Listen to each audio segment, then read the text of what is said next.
Pagi itu terminal bus Sukabumi seperti biasa bernafas pelan, seolah menikmati udara dingin yang turun dari pegunungan. Para pedagang kecil mulai membuka lapak satu persatu, aroma gorengan hangat bercampur dengan asap knalpot bus yang baru dipanaskan. Para sopir bercanda sambil menepuk-nepuk bahu satu sama lain, membicarakan rute dan penumpang hari ini. Tidak ada yang tergesa, tidak ada yang tegang. Terminal masih menjadi tempat yang aman, di mana setiap orang saling mengenal meski hanya lewat senyum singkat. Di pojokan terminal, suara pengamen dengan gitar bututnya mengalun lembut, membuat suasana semakin damai. Tawa anak-anak yang berlari kejar-kejaran di antara bangku membuat terminal terasa hidup. Sesekali petugas terminal lewat sambil memberi peringatan kecil kepada pedagang agar tidak menghalangi jalur bus. Semua berjalan harmonis, seperti rutinitas yang tak pernah berubah. Pedagang bakso yang sudah tua menata gerobaknya dengan perlahan, sementara seorang ibu penjual gorengan melipat serbet dengan rapi. Mereka adalah saksi bagaimana terminal ini tumbuh dan berubah, namun tetap menjadi tempat yang ramah. Bahkan para sopir yang biasanya keras, pagi itu terlihat lebih lunak, menikmati secangkir kopi di warung kecil dekat pos keamanan. Di tengah hiruk-pikuk yang masih jinak, orang-orang tak menyadari bahwa suasana indah itu seperti ketenangan sebelum badai. Tidak ada tanda-tanda ancaman, tidak ada orang asing yang mencurigakan. Mereka hanya tahu bahwa hari ini seharusnya menjadi hari biasa seperti kemarin dan kemarin dulu. Raka, pria berumur 40-an yang bekerja sebagai penjaga parkir tidak resmi, berdiri sambil merapikan kursinya yang lusuh. Dia jarang berbicara, namun orang-orang menganggapnya baik dan sopan. Wajahnya selalu tampak tenang, bahkan terlalu tenang untuk seseorang yang hidup di tempat sekeras terminal. Namun pagi itu, ia duduk lebih lama dari biasanya, seperti sedang memikirkan sesuatu yang berat. Burung-burung gereja bertengger di atap kios kecil, berkicau riuh tanpa peduli pada manusia di bawahnya. Lalu lintas bus perlahan meningkat, menunjukkan bahwa hari telah benar-benar dimulai. Orang-orang mulai memenuhi terminal dengan segala urusan mereka, ada yang ingin pulang kampung, ada yang ingin merantau, ada pula yang sekadar menunggu seseorang datang.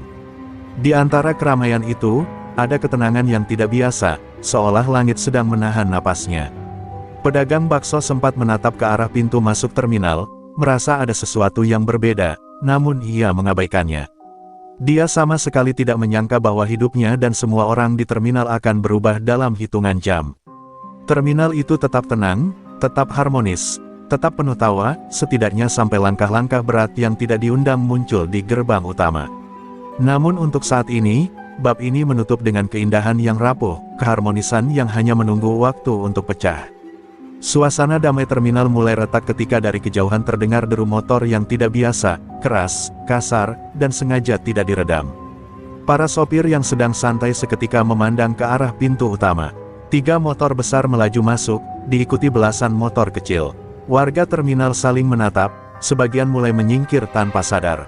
Mereka tidak pernah melihat kelompok itu sebelumnya, tapi getaran ancaman terasa jelas bahkan sebelum motor-motor itu berhenti. Ketika rombongan itu mematikan mesin, terminal mendadak sunyi. Dari tengah kerumunan, seorang pria bertubuh kekar turun dari motor paling depan. Tatapan matanya dingin, langkahnya berat, dan tubuhnya penuh tato seperti peta kriminalitas yang berjalan. Dialah Mamat, nama yang baru disebut-sebut dalam bisik-bisik gelap dunia jalanan Sukabumi. Tanpa banyak bicara, ia meninjau keadaan terminal seperti seorang penguasa yang baru. Mengambil alih wilayah, para pedagang yang tadinya ceria langsung menunduk. Ibu penjual gorengan yang biasanya ramah tiba-tiba kehilangan suaranya, tangannya gemetar ketika mengambil gorengan yang baru matang. Pedagang bakso bahkan menurunkan benderanya, menutup gerobaknya seolah ingin menghilang. Mamat berjalan perlahan melewati mereka dengan ekspresi yang membuat udara terasa lebih dingin daripada cuaca. "Mana uang keamanan?" ucapnya datar, hampir seperti gumaman, namun suaranya bergulir seperti ancaman tak terbantahkan. Anak buahnya langsung berkeliling, meminta paksa uang dari para pedagang dan sopir. Tidak ada yang berani membantah. Bahkan petugas terminal hanya bisa diam, menatap dari jauh sambil menelan rasa takut mereka sendiri. Seorang sopir mencoba memberi sedikit alasan bahwa hari ini dagangan masih sepi. Tapi sebelum ia selesai bicara, salah satu anak buah Mamat menamparnya begitu keras hingga lelaki itu jatuh tersungkur. Terminal tercengang. Tidak ada yang bergerak, seolah waktu berhenti. Rasa damai yang tadi memenuhi tempat itu lenyap begitu saja, digantikan teror yang pekat. Raka yang duduk di kursi lusuhnya memperhatikan semuanya dengan sorot mata yang berubah perlahan. Ia tidak bergerak, namun tatapannya mulai dalam, seperti ada sesuatu di dadanya yang sedang terbangun dari tidur panjang. Beberapa warga melihatnya, tetapi tidak ada yang tahu bahwa dalam keheningan itu, sesuatu yang kelam sedang bangkit dalam diri pria itu. Mamat terus memalak setiap lapak seolah terminal adalah miliknya. Di hadapannya, para pedagang tak ubahnya hewan buruan yang tak berdaya. Setiap langkahnya meninggalkan rasa takut yang merayap ke seluruh sudut terminal. Semua yang melihat tidak bisa membantah satu hal, ketenangan yang mereka kenal selama bertahun-tahun telah direnggut begitu saja. Dan tepat ketika Mamat menodongkan tongkat besinya ke arah seorang ibu tua yang tidak mampu membayar, bibir Raka sedikit bergerak. Tidak ada satupun yang mendengar suaranya saat ia berbisik lirih, "Cukup." Namun bagi nasib terminal, itulah kata yang akan mengubah segalanya. Teriakan kecil dari ibu tua penjual gorengan membuat seluruh terminal membeku. Tangannya gemetar saat mencoba menyerahkan uang receh yang ia punya, namun Mamat menepisnya hingga koin-koin itu berjatuhan ke lantai. Dentingannya terdengar seperti pecahan harapan yang hancur di tengah keramaian. Orang-orang hanya bisa menatap dengan pasrah, tidak berani melangkah maju untuk membantu. Ketakutan menahan kaki mereka seperti rantai tak terlihat. Gerombolan preman itu menyebar semakin jauh, merampas uang dari pedagang satu persatu. Ada yang dipaksa menyerahkan uang dagangannya, ada yang dipukul hanya karena telat bicara. Sopir-sopir bas yang biasanya lantang memaki kini bungkam, menunduk dalam rasa tak berdaya. Terminal yang tadi pagi terasa riuh kini berubah menjadi tempat di mana suara napas manusia pun terdengar menegangkan. Seorang pedagang mie ayam memegangi perutnya yang ditendang anak buah Mamat. Ia terjatuh ke samping gerobaknya, mie yang baru ia rebus tumpah ke tanah bercampur debu. Tidak ada yang berani menolongnya, hanya tatapan iba dari kejauhan. Ketundukan itu bukan pilihan, melawan hanya berarti menambah luka, atau mungkin kehilangan nyawa. Mamat menyeringai puas melihat semua orang tunduk tanpa suara. Baginya, terminal ini bukan sekadar tempat memalak, ini adalah panggung untuk menunjukkan siapa penguasa barunya. Ia mengangkat wajahnya tinggi-tinggi, menatap sekeliling seolah menilai barang dagangan. "Sukabumi butuh raja baru," katanya dengan nada meremehkan. Dan hari itu, tidak ada yang berani menyangkal. Dari kejauhan, Raka tetap memperhatikan. Tangan-tangannya yang besar dan penuh bekas luka menggenggam kursinya erat-erat. Wajahnya masih tampak tenang, tetapi mata itu, mata yang dulu dikenal dalam dunia kejahatan, mata yang pernah membuat lawannya gemetar, mulai menunjukkan kilat kemarahan yang tidak bisa disembunyikan. Namun ia tetap duduk, seperti batu yang menunggu retakannya sendiri. Seorang bocah kecil yang biasa membantu ibunya berjualan minuman menangis pelan saat salah satu preman hendak merampas uang jaritannya. Ibu bocah itu mencoba berdiri di depannya, tapi tubuhnya limbung. Preman itu hanya tertawa sebelum mendorong sang ibu hingga hampir jatuh. Tangis bocah itu pecah, melukai suasana lebih dari pukulan manapun. Terminal kini bukan sekadar takut, terminal merasa hina. Mamat, yang merasa sudah mengukuhkan kekuasaannya, mulai berjalan kembali ke arah ibu tua penjual gorengan yang masih menunduk dalam ketakutan. Ia bersiap menendang dagangannya hanya untuk menunjukkan dominasi. Para pedagang menahan napas, berharap keajaiban, namun dalam hati mereka sudah pasrah. Tidak ada yang akan datang menolong, setidaknya begitu yang mereka pikirkan. Tapi di detik ketika Mamat mengangkat kaki, sebuah suara berat terdengar dari arah belakang terminal. Suara yang tidak keras, namun mampu memecah ketakutan seperti petir di malam gelap. Suara itu datang dari Raka, yang kini perlahan berdiri. "Jangan sentuh dia." Terminal kembali diam, namun kali ini bukan karena takut kepada Mamat, melainkan karena sesuatu yang lebih besar baru saja bangun. Raka berdiri pelan, namun setiap gerakannya seperti mengguncang udara di sekitar terminal. Tatapan orang-orang langsung tertuju padanya. Bukan karena mereka percaya ia bisa melawan, tetapi karena tidak ada satupun yang berani bersuara selain dirinya. Mamat menoleh dengan alis terangkat, seolah tak percaya ada yang cukup berani memutuskan keheningan yang ia ciptakan. Terminal yang sunyi kini terasa seperti panggung yang menunggu ledakan besar. Anak buah Mamat menatap Raka seperti menilai mangsa baru. Mereka tertawa kecil, suara tawa yang sinis dan memuakkan, menganggap Raka tidak lebih dari penjaga parkir biasa yang tidak tahu diri. Namun justru tawa itulah yang membuat beberapa pedagang semakin cemas. Mereka tahu, meski tidak pernah melihatnya bertindak, bahwa Raka bukan pria biasa. Tatapannya selalu dalam, tenang, dan memberikan kesan bahwa ia menyimpan masa lalu yang tak ingin disentuh. Mamat mendekat, langkahnya lebar dan penuh kesombongan. Ia menatap Raka dari ujung kepala hingga kaki, lalu mengeluarkan senyum miring. "Kamu siapa? Merasa jagoan?" Pertanyaan itu terdengar ringan, namun di belakangnya ada ancaman yang jelas. Para preman mulai mengitari Raka seolah siap meloncat kapan saja. Meski begitu, Raka tetap berdiri tanpa gentar, tatapannya tidak berubah, seolah ucapan Mamat hanyalah angin. Raka tidak menjawab, ia hanya memandang Mamat dengan tenang, sebuah ketenangan yang justru membuat bulu kuduk berdiri. Beberapa pedagang mulai berbisik pelan, mengingat percakapan lama tentang pria misterius itu, tentang rumor bahwa ia dulu pernah hilang selama bertahun-tahun, dan kembali tanpa banyak cerita. Tidak ada yang tahu apa yang ia alami, tapi goresan-goresan di lengannya bukan luka orang biasa. Mamat merasa diremehkan, wajahnya berubah keras, matanya menyipit seperti hewan buas yang terusik. Ia mendekat hingga jarak mereka tinggal satu langkah. "Saya tanya lagi, kamu mau apa?" Untuk beberapa detik, terminal tidak bernapas. Raka kemudian menatap pedagang tua yang ketakutan di belakang Mamat. Dan dengan suara rendah namun tegas, ia menjawab, "Aku hanya tidak suka orang lemah diperlakukan seperti sampah." Kalimat itu bagai percikan api di tengah tumpukan bensin. Para preman langsung mendengkus marah, beberapa maju dengan tangan mengepal. Namun sebelum mereka sempat menyentuh Raka, pria itu menggeser langkahnya sedikit, gerakan kecil, tapi mengandung kesiapan bertarung yang tidak bisa disembunyikan. Beberapa penonton terkejut, seolah baru menyadari bahwa sosok yang selama ini hanya dianggap penjaga parkir memiliki aura petarung veteran. Mamat sempat terdiam, mencoba membaca sesuatu di mata Raka. Namun ia malah salah menilai, mengira Raka hanya pria sok berani yang menutupi rasa takutnya. Ia menunjuk wajah Raka dengan kasar, siap memerintah anak buahnya menghabisi pria itu. Tapi pada detik itu juga, angin di terminal terasa berbeda, lebih berat, lebih menegang. Seperti bumi sendiri menahan napas, menunggu pertumpahan yang tak terhindarkan. Kini semua mata tertuju pada Raka. Bukan lagi sebagai pria biasa, melainkan sebagai sosok misterius yang entah dari mana keberaniannya muncul.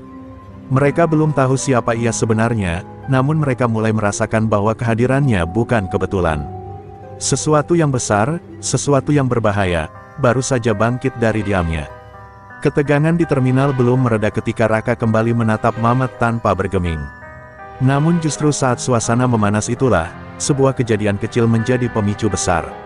Ibu tua penjual gorengan, yang sejak tadi gemetar, berusaha meraih kembali uang recehnya di tanah. Tangannya bergetar, tubuhnya membungkuk pelan, tidak peduli pada rasa sakit yang mungkin ia rasakan. Ia hanya ingin menyelamatkan uang dagangannya, sekecil apapun jumlahnya. Namun salah satu anak buah Mamat malah menendang tangan ibu itu, membuat koinnya terpental jauh. Ibu tersebut terkejut dan jatuh terduduk, wajahnya pucat, napasnya memburu. Tangis bocah kecil yang melihat kejadian itu langsung pecah. Suara tangis itu menggema, menamparkan setiap orang yang menyaksikan. Tidak ada lagi yang bisa menganggap kejadian itu hanya pemalakan biasa, ini adalah penghinaan yang menyayat hati. Mamat hanya tertawa pelan melihatnya, lalu menatap ibu itu dengan tatapan meremehkan. "Kalau nggak bisa bayar, tutup aja daganganmu," katanya sambil menendang tampah gorengan hingga terbalik, membuat gorengan-gorengan itu berhamburan ke tanah kotor. Warga terminal menahan napas, beberapa memalingkan wajah, tidak sanggup melihat. Namun tidak ada yang maju. Ketakutan menutup mulut dan langkah mereka. Di sisi lain, Raka menutup matanya sejenak, seolah menahan sesuatu yang bergolak dalam dirinya. Tangannya mengepal pelan, menghentikan getaran marah yang mulai merayap dari dada sampai ke rahangnya. Pria yang selama ini tampak tenang kini terlihat seperti gunung yang mulai mengeluarkan asap. Para pedagang yang memperhatikannya mulai saling berbisik panik, mereka merasakan aura gelap itu, sesuatu yang bukan berasal dari pria biasa. Raka membuka mata perlahan, dan untuk pertama kalinya, sorot matanya tidak lagi tenang. Ada bara yang menyala. Tatapan itu membuat dua anak buah Mamat yang berdiri paling dekat merinding tanpa alasan jelas. Seolah naluri mereka memberi peringatan bahwa mereka telah membangunkan sesuatu yang seharusnya dibiarkan tidur. Namun kesombongan mereka menutupi rasa takut itu. Bocah kecil yang menangis tadi berlari memeluk ibunya, menangis terseduh-seduh. Bu, sakit ya? Pertanyaan polos itu menghantam jantung Raka lebih keras dari pukulan apapun. Inilah momen yang memecahkan batas kesabarannya. Ia tidak lagi melihat preman dan terminal, yang ia lihat hanyalah ketidakadilan yang terus ia hindari, kini kembali menamparkan wajahnya. Mamat menoleh pada Raka, mengangkat dagunya dengan angkuh. Kenapa? Mau sok jadi pahlawan? Ia tertawa, diikuti anak buahnya. Namun tawa itu mendadak terhenti ketika Raka melangkah maju. Kali ini tidak pelan, tidak ragu. Satu langkah, lalu satu lagi, mengirimkan getaran aneh di udara. Warga terminal mundur, membuka jalan tanpa sadar. Mereka tidak tahu apa yang akan terjadi, tapi mereka tahu, ini bukan lagi sekadar perselisihan kecil. Dan di tengah keheningan yang menegang itu, Raka berhenti tepat di depan Mamat. Tatapannya tajam, napasnya berat, di balik ketenangan wajahnya, ada badai yang siap meledak. Hari itu, untuk pertama kalinya dalam bertahun-tahun, amarah Raka benar-benar bangkit. Ketika Raka berdiri tepat di hadapan Mamat, suasana terminal terasa berubah drastis. Hening yang tercipta bukan lagi karena takut pada preman, melainkan karena semua orang bisa merasakan aura mengerikan yang perlahan muncul dari tubuh Raka. Seolah-olah udara menjadi lebih berat, membuat siapapun yang berdiri terlalu dekat sulit bernapas. Anak buah Mamat yang tadinya tertawa kini mulai saling melirik, tidak nyaman dengan perubahan atmosfer itu. Mamat sendiri masih mencoba mempertahankan sikap angkuhnya. Ia menatap Raka dengan tatapan merendahkan, meski untuk sesaat terlihat jelas bahwa ia merasakan sesuatu yang tidak ia mengerti. Ia melangkah maju, membusungkan dada, dan mendorong dada Raka dengan keras. Mundur, bangsat, jangan ikut campur, ini urusan gue. Namun Raka tidak bergerak, tidak satu langkah pun, tubuhnya tidak bergoyang sedikit pun, seolah didorong oleh angin sepoi-sepoi, bukan tangan preman bertubuh besar. Keheningan makin menegang ketika dua anak buah Mamat maju ke samping, mencoba mengepung. Mereka mengangkat tangan, siap menghajar Raka. Pedagang bakso menutup mata, tidak sanggup melihat apa yang akan terjadi. Sang ibu penjual gorengan memeluk putranya lebih erat, berharap Tuhan menghindarkan lelaki yang baru saja membelanya itu dari bahaya. Salah satu preman melompat terlebih dahulu, mencoba meninju Raka dari samping. Namun dalam sekejap, tangan Raka bergerak cepat, terlalu cepat untuk ukuran pria berumur 40-an. Ia menangkap pukulan itu di udara, memutarnya, lalu mendorong preman tersebut jatuh tersungkur ke tanah.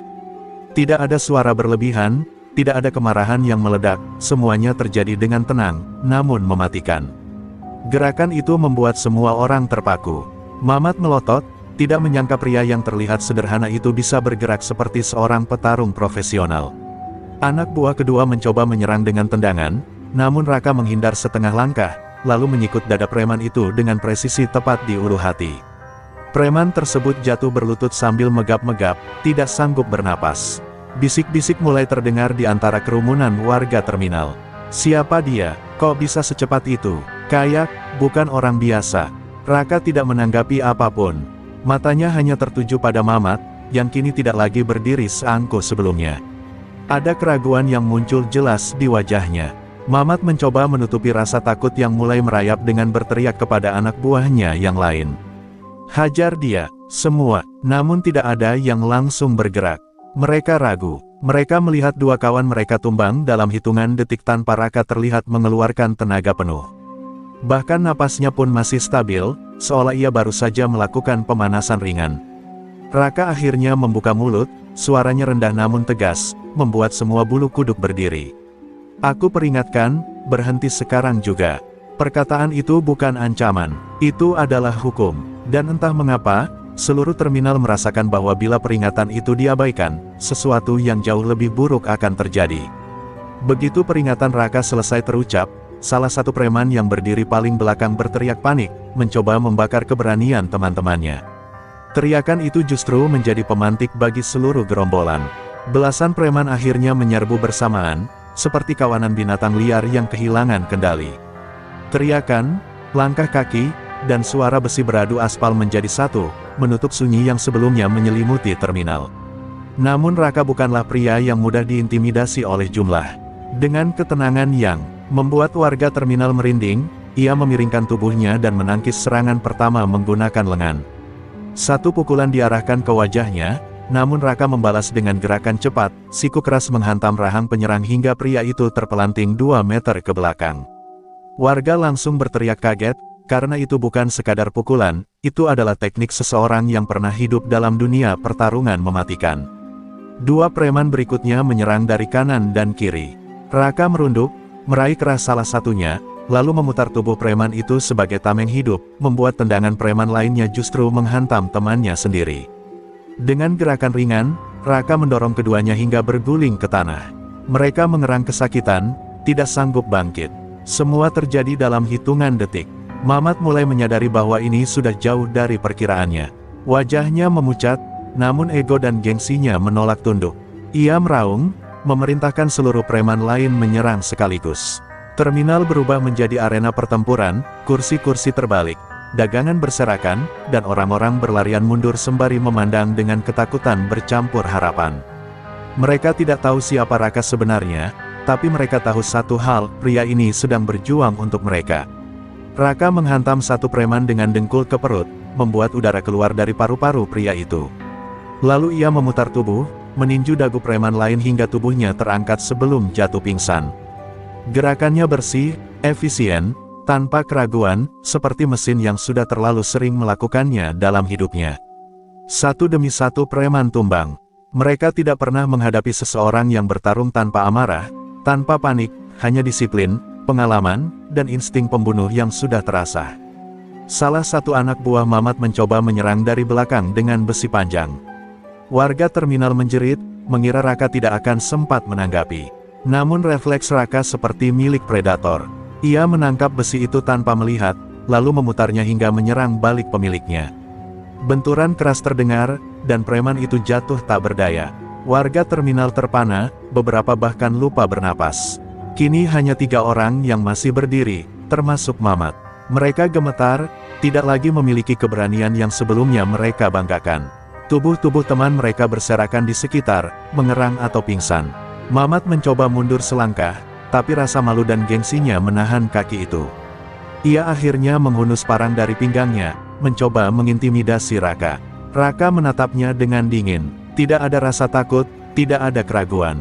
"Aku sudah bilang, berhenti," katanya dengan suara rendah yang mengguncang lebih keras daripada teriakan. Raka melangkah 2 langkah ke depan. Dan bagi Mamat, itu adalah detik ketika ia sadar, hari itu, ia tidak berhadapan dengan penjaga parkir, tetapi dengan sosok yang dunia gelap pun pernah takuti. Malam itu, suasana di Sukabumi berubah menjadi lebih gelap dari biasanya. Setelah kejadian bentrokan terakhir, gosip tentang Mamat yang kembali mengumpulkan lebih banyak preman menyebar seperti api. Pedagang di terminal mulai gelisah, beberapa bahkan menutup dagangan lebih cepat dari biasanya. Mereka tahu badai baru sedang mendekat, dan hanya satu orang yang mungkin bisa menghentikannya, pria misterius berusia 40-an yang baru-baru ini muncul bak penyelamat tak terduga.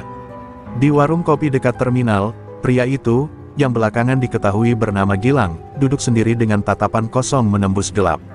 Kopinya tak disentuh, dan asap rokoknya melayang pelan, seolah menari di antara kegundahan pikirannya. Ia tahu Mamat tidak akan diam.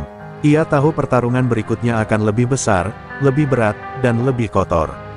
Dan ia sadar, jejak masa lalunya di Nusa Kambangan mungkin akan terpaksa bangkit kembali. Meski demikian, ada ketenangan yang aneh dalam dirinya. Seperti seseorang yang sudah terlalu sering melihat kegelapan, dan karenanya tak lagi gentar. Gilang menghela napas panjang. Ia tidak ingin hidup dalam kekerasan lagi. Ia bahkan sudah bersumpah pada dirinya sendiri untuk tidak kembali menjadi bayangan yang dulu membuat namanya dikenal di dunia kelam. Namun ketidakadilan yang ia lihat di terminal, itu membangunkan sisi lamanya yang tak bisa ia kubur. Tiba-tiba, seorang pemuda datang berlari, napas terengah. "Bang Gilang, Mamat," dia balik lagi. Sama puluhan orang. Pemuda itu ketakutan, suaranya nyaris pecah. Gilang menoleh perlahan, dan ketika ia berdiri, pemuda itu merasakan aura yang sulit dijelaskan, dingin, tapi sekaligus penuh kekuatan. Tak ada teriakan, tak ada kepanikan. Hanya satu kata dari mulut Gilang, "Di mana?" Pemuda itu menelan ludah, lalu menunjuk ke arah terminal. Gilang mengambil jaket lusuhnya dan melangkah keluar dari warung kopi. Dengan setiap langkahnya, suara-suara di malam itu seakan ikut meredam, seolah dunia mengerti bahwa badai sebenarnya bukan datang dari Mamat, tapi dari pria bernama Gilang. Orang-orang yang melihatnya lewat hanya bisa saling pandang, antara takut dan berharap. Ketika ia mendekati terminal, suara gaduh makin terdengar jelas, teriakan, ancaman, dan suara barang dilempar. Para preman Mamat tampak lebih brutal dari sebelumnya, menghancurkan apa saja yang mereka lihat untuk menebar ketakutan. Beberapa pedagang menangis sambil merangkul dagangan mereka. Mamat berdiri di tengah, tertawa keras dengan wajah penuh kemenangan. Ia yakin Gilang tidak akan berani muncul lagi. Namun tawa itu mendadak hilang ketika sebuah bayangan besar muncul dari ujung pintu terminal. Gilang berjalan perlahan, wajahnya tanpa emosi, tetapi sorot matanya seperti pisau yang siap menusuk siapapun yang mengganggu kedamaian tempat itu. Semua preman spontan berhenti, suasana seketika membeku. Beberapa bahkan mundur setapak tanpa sadar. Karena untuk pertama kalinya, mereka melihat langsung legenda yang selama ini hanya mereka dengar dari bisik-bisik gelap. Gilang berhenti beberapa meter dari Mamat. Hening panjang menyelimuti terminal, begitu sunyi hingga detak jantung sendiri pun terdengar. Dengan suara rendah namun tegas, ia berkata, "Aku sudah kasih kalian kesempatan untuk berhenti. Tapi kalian datang lagi." Ia merenggangkan kedua tangannya, seperti seseorang yang bersiap menyambut gelombang besar. "Baik, malam ini, semua selesai." Mamat menatap Gilang tanpa kedip, namun di balik sorot matanya yang dipaksakan garang, terlihat jelas rasa takut yang berusaha ia sembunyikan. Ia tahu reputasi Gilang bukan sekadar mitos. Bahkan di dunia preman, nama Gilang pernah disebut sebagai salah satu bayangan paling mematikan yang pernah keluar dari Nusa Kambangan. Tapi gengsi dan amarah membuat Mamat tidak mundur. Ia mengangkat kepalan tangan tinggi-tinggi, berusaha menunjukkan bahwa ia masih pemimpin yang tak gentar. "Kamu kira gue takut sama orang kayak lo?" teriaknya, meski suaranya sempat bergetar. Para preman di belakang Mamat mulai bersiap. Meski sebagian dari mereka ingin lari, mereka tak punya pilihan. Jika mereka mundur, Mamat akan memburu mereka. Terminal berubah menjadi gelanggang yang menegangkan. Lampu-lampu neon yang berkedip membuat bayangan-bayangan panjang menari di lantai, menciptakan suasana seperti adegan puncak di film kriminal gelap. Para pedagang hanya bisa menyaksikan dari kejauhan, menahan napas, berharap malam itu tidak berubah menjadi tragedi besar. Gilang melangkah satu langkah lagi mendekat. Tak ada kata-kata tambahan darinya. Tak ada ancaman. Yang ada hanya tatapan dingin yang membuat beberapa preman spontan menunduk. Ketika jarak antara Gilang dan Mamat hanya tinggal beberapa meter, Mamat mendadak berteriak sambil mengayunkan botol kaca yang ia pegang. Botol itu melesat cepat, memecah udara, namun Gilang memiringkan kepala sedikit, dan botol itu lewat begitu saja, pecah menghantam tiang di belakangnya. Serangan Mamat menjadi pemicu. Puluhan preman langsung maju serentak, menjerit, mengacungkan berbagai benda, kayu, rantai, pisau kecil. Mereka menyerbu seperti gelombang hitam. Tapi Gilang sudah siap. Dengan gerakan cepat yang tak terlihat oleh sebagian mata, ia menepis serangan pertama, memutar tubuh, dan menghantam dada salah satu preman hingga pria itu terpental 2 meter. Benturan tubuhnya ke kios membuat seluruh terminal menggema keras. Preman lain mencoba menyeruduk Gilang dari belakang, namun Gilang menangkap tangan pria itu, memutarnya, dan menekannya ke tanah hingga terdengar bunyi krek halus yang membuat semua orang bergidik. 2 preman lain menyerang bersamaan, tapi Gilang menendang meja terdekat, menjadikannya penghalang, lalu melompat ke arah mereka seperti bayangan hitam, membuat keduanya jatuh tanpa sempat mengeluarkan teriakan penuh. Mamat mulai panik. Ia tidak menyangka anak buahnya akan tumbang secepat ini. "Serbu, jangan kasih kesempatan," teriaknya, meski sendiri ia justru mundur setapak demi setapak. Namun preman-premannya sudah mulai kehilangan nyali. Terlalu banyak yang berjatuhan. Beberapa bahkan mulai kabur setelah melihat betapa Gilang bertarung seperti seseorang yang sudah terlalu sering mengalahkan bahaya. Para pedagang dan sopir bus hanya bisa menyaksikan keajaiban itu, satu orang melawan puluhan, dan menang. Dalam kepanikan itu, Mamat mencoba melarikan diri melalui lorong kecil di sisi terminal. Namun langkahnya terhenti ketika sebuah tangan besar mencengkeram kerah bajunya dari belakang. Tubuh Mamat ditarik begitu kuat hingga ia tersungkur ke tanah. Ia mendongak dan mendapati Gilang berdiri di atasnya, nafasnya stabil, sama sekali tidak tampak kelelahan. Wajah Mamat berubah pucat saat ia sadar bahwa tak ada lagi tempat lari. Gilang menatapnya lama, seolah memberi kesempatan terakhir yang tidak pernah ia ucapkan. "Selesai, Mat," katanya pelan, tapi penuh tekanan. Mamat gemetar, kehilangan seluruh keberaniannya. Dan untuk pertama kalinya sejak malam itu dimulai, terminal bus Sukabumi terasa kembali bernapas, meski masih diguncang oleh ketegangan yang belum sepenuhnya usai. Mamat tergeletak di tanah, tubuhnya gemetar hebat. Ia mencoba merangkak mundur, namun tangannya lemas seolah kehilangan tenaga. Gilang masih berdiri di hadapannya, seperti sosok hitam yang muncul dari masa lalu kelam. Para preman yang tersisa hanya bisa berdiri kaku, tak berani bergerak. Keheningan itu terasa berat, seperti malam menahan napas menanti keputusan Gilang. Sekali lagi, terminal menjadi saksi diam, menyaksikan bagaimana ketakutan bisa tumbuh hanya dari satu sosok pria. "Bang, ampuni gue," suara Mamat pecah, nyaris tak terdengar. Kata-kata itu keluar tanpa lagi ditahan. Ia tak lagi peduli pada gengsi, pada statusnya sebagai pemimpin preman. Ia hanya ingin selamat, meski untuk pertama kalinya dalam hidup, ia sadar bahwa keselamatan bukan sesuatu yang bisa ia paksa atau ancam. Gilang menatapnya lama, sebuah tatapan yang menusuk, bukan marah, bukan membenci, tapi seperti sedang melihat kembali dirinya di masa lalu. Tiba-tiba, gambaran kelam dari masa lalu Gilang muncul kembali. Kilatan memori ketika ia dipenjara di Nusa Kambangan, perkelahian antar napi, darah yang mengalir, bau besi, teriakan malam hari, dan dirinya yang terpaksa menjadi monster demi bertahan hidup. Itu semua muncul seolah sedang diputar ulang. Gilang mengedip, mencoba menepis bayangan itu, namun sedikit banyak mempengaruhi sikapnya terhadap Mamat malam itu.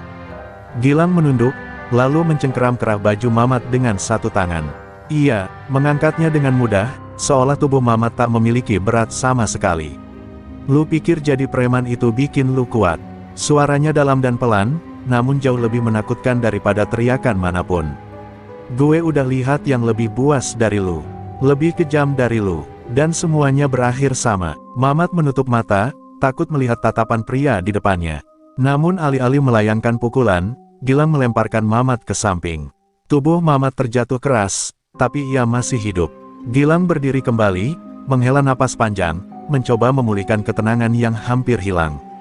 "Keluar dari terminal ini, malam ini juga. Kalau besok lu masih bikin masalah, gue sendiri yang datang." Suaranya kini bukan amarah, melainkan ultimatum seorang pria yang sudah kenyang menghadapi kekacauan. Para preman lain langsung berebut menolong Mamat berdiri, tapi juga berebut pergi secepat mungkin sebelum Gilang berubah pikiran. Mereka terseret, terjatuh, saling mendorong untuk kabur dari area terminal. Dalam hitungan detik, puluhan preman yang sebelumnya berkoar tak terkalahkan kini menghilang bak hewan yang lari dari pemburu. Terminal kembali kosong, setidaknya dari ancaman. Para pedagang dan sopir bus yang sejak tadi bersembunyi mulai keluar perlahan. Beberapa memandang Gilang dengan campuran kagum dan takut. Tidak ada satupun yang berani langsung mendekat. Bahkan seorang pedagang tua hanya mampu berbisik, "Alhamdulillah," sambil menatap pria itu seolah ia baru saja menyelamatkan seluruh hidup mereka. Namun Gilang tidak tersenyum, justru sorot tubuhnya terlihat berat, seperti menanggung beban yang tidak ia inginkan. Gilang menatap langit terminal yang kusam, lalu perlahan berjalan menjauh. Lampu-lampu neon berkedip di belakangnya, menciptakan bayangan panjang yang mengikuti langkahnya. Malam itu, terminal bus Sukabumi kembali aman. Tapi di balik kemenangan itu, Gilang tahu satu hal, masa lalunya sudah mengintip kembali dari kegelapan, dan ia tidak yakin apakah ia sanggup mengurungnya untuk kedua kalinya.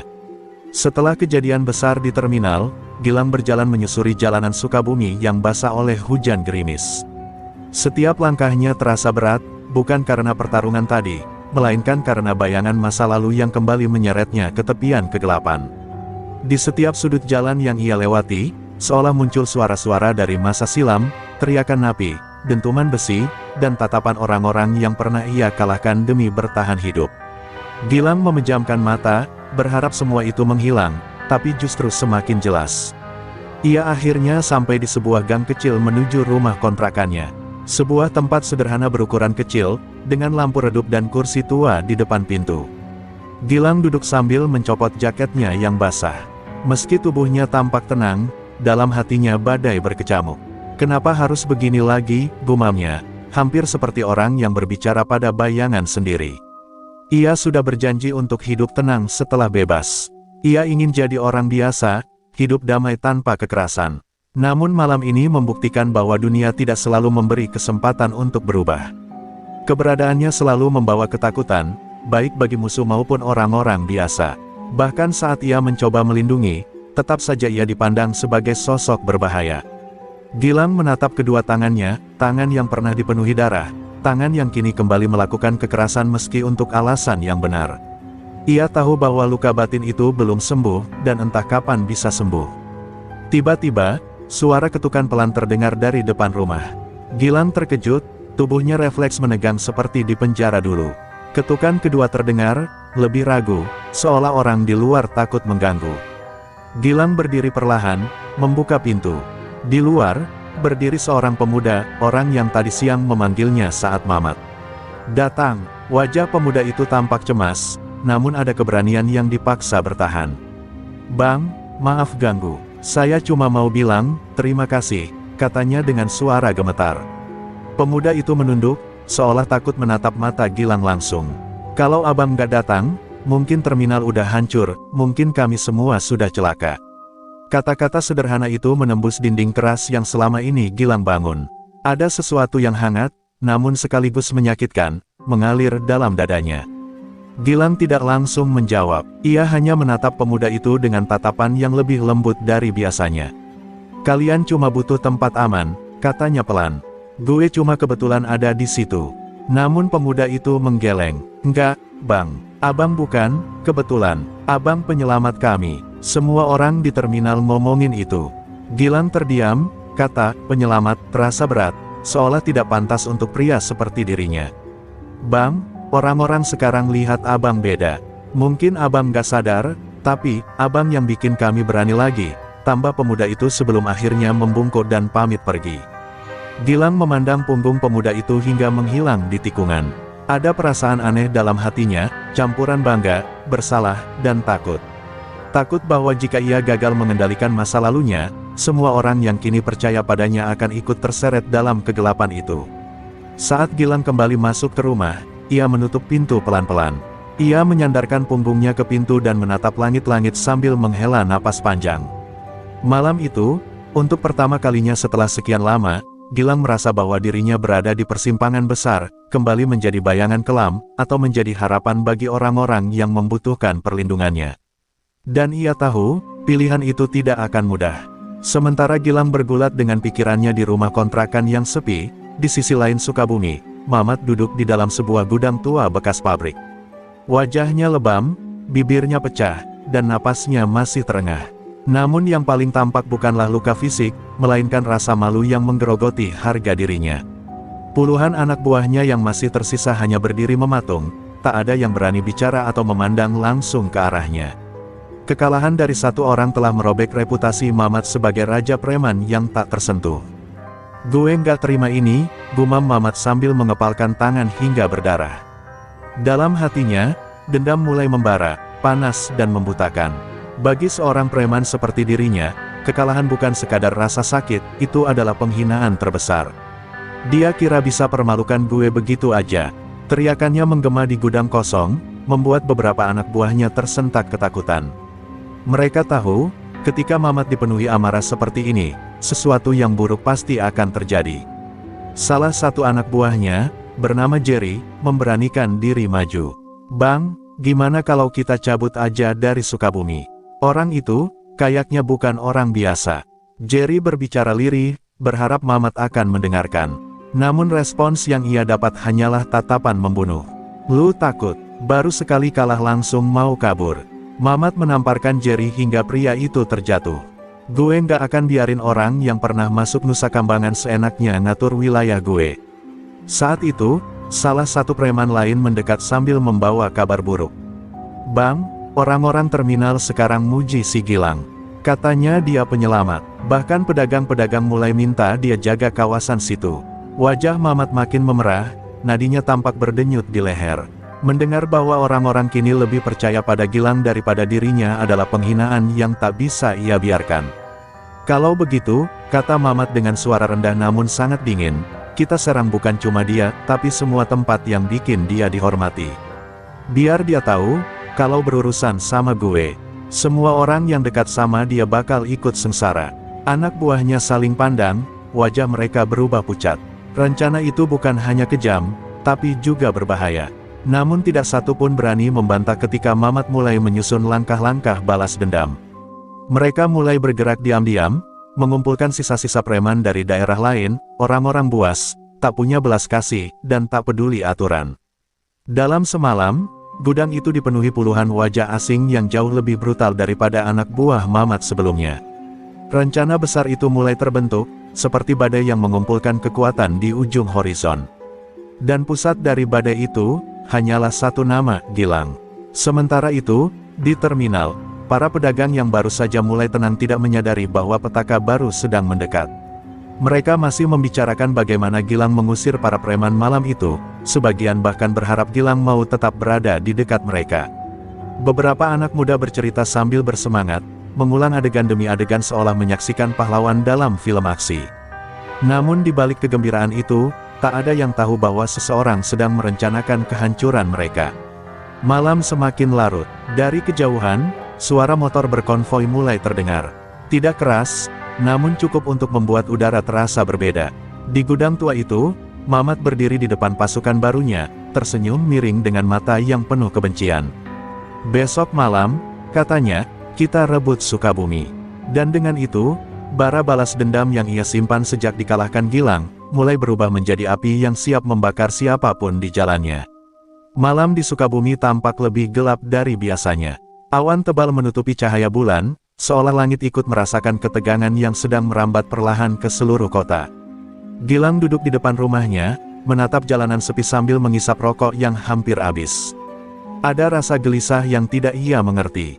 Sesuatu di dalam dirinya berbisik bahwa badai belum selesai, bahwa kekacauan berikutnya akan jauh lebih besar. Dan firasat itu membuatnya tidak bisa tidur. Angin malam berhembus membawa suara motor dari kejauhan. Bukan suara keras, justru lirih, seperti rombongan yang sengaja menahan gas. Gilang mengernyit. Suara itu tidak biasa, bukan suara anak muda yang konvoi, bukan juga suara warga yang lewat. Ada ritme yang berbeda, dan insting Gilang mulai bekerja. Ia bangkit, berdiri tegak, mengamati arah datangnya suara itu. Setiap helai rambut di tengkuknya berdiri. Di waktu yang sama, di terminal, beberapa pedagang yang lembur membereskan dagangan mulai merasa tak nyaman. Mereka saling memandang, merasa ada sesuatu yang salah. Seorang pedagang tua menatap ke jalan besar sambil menutup lapaknya. Angin malam kok beda ya, gumamnya. Ia tidak tahu bahwa di sudut gelap, beberapa orang asing sudah mengintai, mengamati aktivitas terminal dalam diam. Mata mereka penuh niat buruk. Gilang berjalan menuju jalan depan rumah ketika suara motor yang tadi samar kini terdengar lebih jelas. Ia berdiri di tengah jalan, menatap ke arah sumber suara. Dari tikungan jauh, tampak beberapa lampu motor bergerak dalam formasi. Tidak banyak, mungkin 4 atau 5. Namun gerakan mereka terlalu rapi untuk sekelompok anak muda biasa. Gilang menajamkan tatapan, tubuhnya refleks bersiap. Motor-motor itu berhenti sekitar 15 meter darinya. Cahaya lampu depan membuat wajah mereka sulit terlihat. Salah satu dari mereka turun, berdiri tegak dengan gaya penuh tantangan. "Lo Gilang," suaranya keras, tetapi tidak gemetar. Pria itu sepertinya bukan preman lokal, lebih terlatih, lebih dingin. Gilang menatap tanpa menjawab. Pria itu tersenyum tipis. "Bang Mamat nitip salam." Seketika dua motor lain menyalakan lampu jauh, menyilaukan mata Gilang. Namun ia tidak bergeming. Ia tahu trik seperti ini. Mereka ingin menguji reaksi, mencari celah. Gilang maju selangkah. "Kirim balik," katanya pelan namun tajam. Ketegangan di udara meningkat drastis. Para pengendara motor itu saling pandang, seolah menahan diri untuk tidak langsung menyerang. Mereka tahu siapa lawan mereka, orang yang menghabisi puluhan preman hanya dalam satu malam. "Tenang," kata pria yang pertama turun.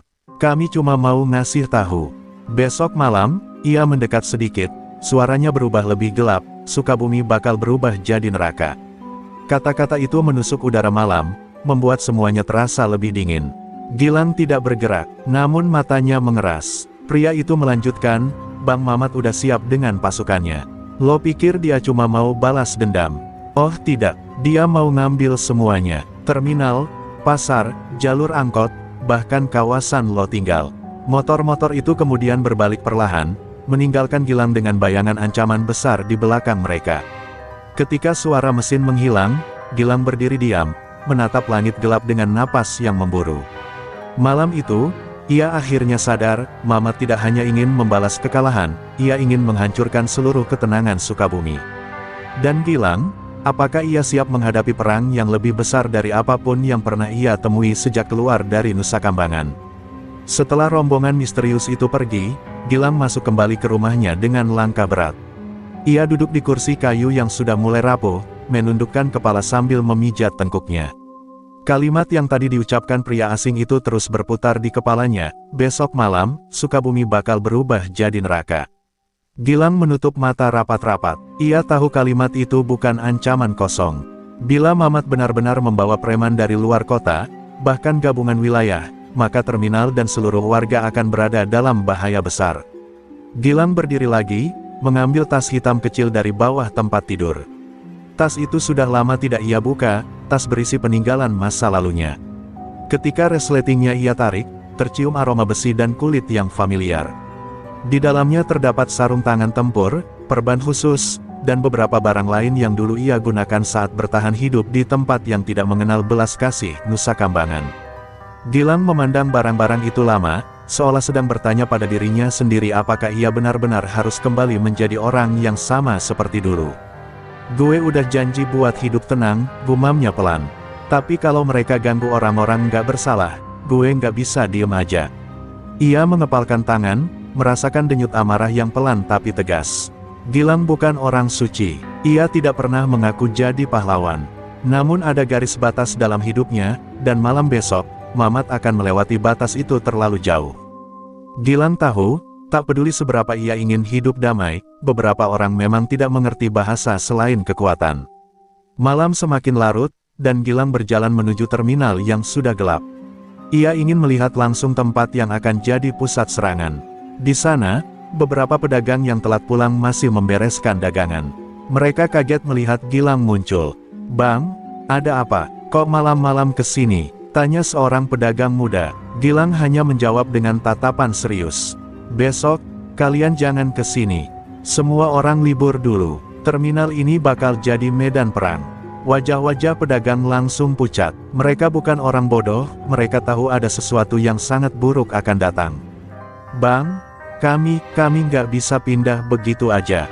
Dagangan kami." Namun sebelum kalimat itu selesai, Gilang memotong dengan suara yang lembut namun penuh perintah. "Dengerin gue, kalau kalian maksa buka besok, nyawa kalian taruhannya." Keheningan panjang menyelimuti mereka. Akhirnya, satu persatu mengangguk, menyadari bahwa pria yang berbicara bukan sembarang orang. Salah satu sopir bus mendekat, menatap Gilang dengan rasa ingin tahu bercampur takut. "Bang, apa abang sanggup hadapi mereka sendirian?" Gilang menatap sopir itu lama. Pertanyaan itu menghantam batinnya. Sanggup atau tidak, ia tidak tahu. Musuh yang akan datang bukan lagi preman pasar. Ini adalah kelompok yang siap perang. Tapi Gilang juga tahu satu hal, kalau bukan dia yang berdiri di depan, tidak ada siapapun yang bisa. "Nggak perlu khawatir soal itu," jawabnya akhirnya. "Yang penting kalian semua aman." Setelah memastikan terminal kosong besok, Gilang berjalan pulang melewati jalan yang sunyi. Suara angin menggesek atap-atap seng, menambah suasana mencekam. Ia berhenti sejenak di tengah jalan, memandang ke arah pusat kota yang lampunya redup. Sukabumi adalah tempat yang memberinya kesempatan kedua, tempat yang mempercayainya meski ia memiliki masa lalu kelam.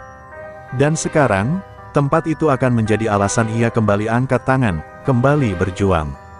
"Mamat," gumamnya sambil menatap gelap. "Besok gue tuntasin semuanya." Ada ketegasan dalam suaranya. Bukan sombong, bukan marah, tapi sebuah keputusan matang yang lahir dari seseorang yang pernah melihat akhir hidup berkali-kali. Gilang melangkah pulang, dengan satu hal pasti dalam hati, esok malam, ia akan berdiri sendiri menghadapi badai. Dan ia tidak akan mundur. Malam itu tiba seperti ancaman yang pelan-pelan menjadi nyata. Gilang berdiri di tengah terminal yang sengaja ia biarkan tanpa cahaya. Lampu-lampu sengaja ia matikan agar musuh tidak tahu posisinya. Angin malam begitu dingin, menusuk ujung jari. Di kejauhan, suara deru motor mulai terdengar, bukan satu, bukan 2, tetapi puluhan. Lampu-lampu motor menyala seperti kawanan serigala yang mendekat. Gilang menarik napas panjang. Ini dia, dari arah jalan raya, puluhan preman berjaket hitam datang beriringan, memenuhi terminal. Di tengah mereka, Mamat turun dari mobil dengan tawa kasar yang memecah ketegangan malam. "Gilang, keluar, gue tahu lo ada di sini. Malam ini gue habisin lo," teriaknya. Suaranya menggema, namun Gilang tidak gentar. Ia melangkah maju, keluar dari bayangan, wajahnya tenang seperti danau yang tidak terusik. Saat Mamat melihatnya, tawa sombong itu mereda. Gilang berdiri seorang diri, tanpa senjata, tanpa cadangan. "Ngapain lo datang sendirian?" ejek Mamat sambil mendekat. "Mau mati gaya pahlawan?" Gilang memandangi para preman itu satu-satu, lalu berkata pelan namun tajam, "Gue di sini bukan buat jadi pahlawan. Gue cuma nggak mau warga yang lo ancam jadi korban." Kalimat itu membuat beberapa preman saling pandang, ragu sesaat. Tanpa aba-aba, Mamat memerintahkan penyerangan. Mereka mengeroyok Gilang dari segala arah. Namun Gilang bergerak seperti bayangan. Setiap pukulan yang datang langsung ia patahkan dengan gerakan cepat, setiap serangan ia balas cukup keras untuk melumpuhkan tapi tidak membunuh. Jeritan dan dentuman tubuh jatuh memenuhi terminal. Meski begitu, jumlah mereka terlalu banyak. Gilang mulai kehabisan napas, tangannya bergetar, dan darah menetes dari pelipisnya. Mamat melihat kelemahan itu dan langsung menyerang dari belakang, menghantamkan besi panjang ke punggung Gilang. Gilang terhuyung, jatuh berlutut. Rasa sakit membakar seluruh tubuhnya. Mamat mendekat dengan seringai bengis. "Lo hebat, Lang, tapi lo cuma manusia." Ia mengayunkan besi itu sekali lagi, namun Gilang, dengan sisa tenaga yang hampir habis, menangkap besi tersebut sebelum mengenai wajahnya. Tatapan Gilang berubah, bukan marah, tetapi penuh ketegasan terakhir. Gilang berdiri